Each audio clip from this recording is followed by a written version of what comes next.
This man is declared lifeless. His dog noticed something and stopped the doctor. Sergeant Corey Masterson was driving fast with his police car, lights flashing and siren blaring. He was chasing some criminals who had tried to escape him in the middle of town. Sergeant Corey was watching the SUV in front of him and his dog Archie in the rearview mirror. Archie, a Belgian Malinois, was sitting upright, fully focused on the chase. Suddenly, the SUV stopped by the roadside. The criminals quickly got out and ran into the woods. Corey told his dog Archie to stay put while he chased after them with his gun. He knew they were hiding in the trees. He moved cautiously deeper into the trees. He tried to stay aware of his surroundings, and his senses were on high alert as he scanned the woods with his firearm raised. Then he felt a blow to the head, and everything started moving slowly as he fell to the ground. Corey realized he had been ambushed by the criminals. He realized he'd been hit in the back of the head with something heavy and was losing consciousness. The last thing Corey did before everything went black was activate the button that opened the car door and let Archie out. Archie took action as soon as the car door opened, and his keen sense of scent led him to Corey's location. When he eventually approached the policeman, he was still on the ground, with a man sitting on him, holding a large knife in his hands. He appeared to be going to stab Corey, but Archie rushed quicker and flew into the air to stop the criminal. The man struggled to his feet, intending to hurt both Corey and Archie. Archie struck again, biting onto the man's arm just below the elbow. The criminal yelled and tried to shake Archie off of him, but the dog merely tightened his grip. Finally, the man gave up and went down on one knee. He tried to stab Archie with his knife, but the dog was too fast. Archie let go of the man's arm while dodging the stabs. The man used the chance to get up and run into the woods. The next thing Archie did was turn around and dash towards Corey. Behind them, Archie heard voices. He hurried in that direction, where he found that a second police vehicle had come to help. The officers that got out of the car recognized Archie and followed him. When they arrived, Corey was still unconscious and did not appear to be in good health. He was taken to the hospital, where physicians began working on Corey. They also ordered certain tests to check how things were going. Archie returned home with one of the other cops, but he was too anxious to sleep. He paced and whined all night. When dawn came, he was eager to see Corey. Unfortunately, things were not going well for Corey. The doctor told the other policeman that Corey had a major skull fracture, and his brain was swollen and bleeding. He was in a coma, and only time would tell whether he would recover. Because Archie was a dog, he wasn't allowed to enter the ICU, so he was left outside the emergency room door.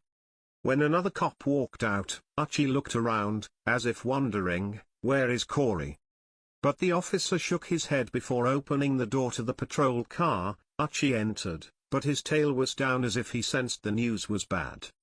Months later, doctors decided to send Corey home. He was still in a coma, but they hoped that being in familiar surroundings would help him. Arrangements were made for round-the-clock care, and his fellow cops escorted his ambulance home.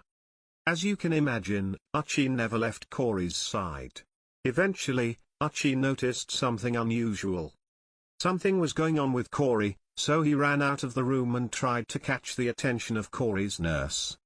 She followed Archie into the bedroom, and her eyes watered as she noticed Corey's eyes were open and concentrated. Corey looked at Archie and, in a weak voice, murmured, "Hi, boy." Corey's arm was nearly limp, but he tried to raise it to touch Archie. For the next few months, Corey's recovery was slow and difficult. After months of lying in bed, his muscles had atrophied, so he had to go through a ton of physiotherapy before he could walk normally again. Then one night, something else happened. Corey tried to go to the bathroom, but Archie sensed something was wrong. He carefully looked at Corey and saw that he was in pain. Archie quickly ran to get the nurse, barking until she came out. The nurse followed Archie to Corey's room. Corey had fallen to the ground and was having a severe convulsion, with foam coming out of his mouth. The nurse put a pillow under his head for support and rolled him onto his side. She checked his pulse once the convulsions stopped. When Corey was stable, the nurse called the doctor. When the doctor arrived and examined Corey, he shook his head and started talking to the nurse in a low voice.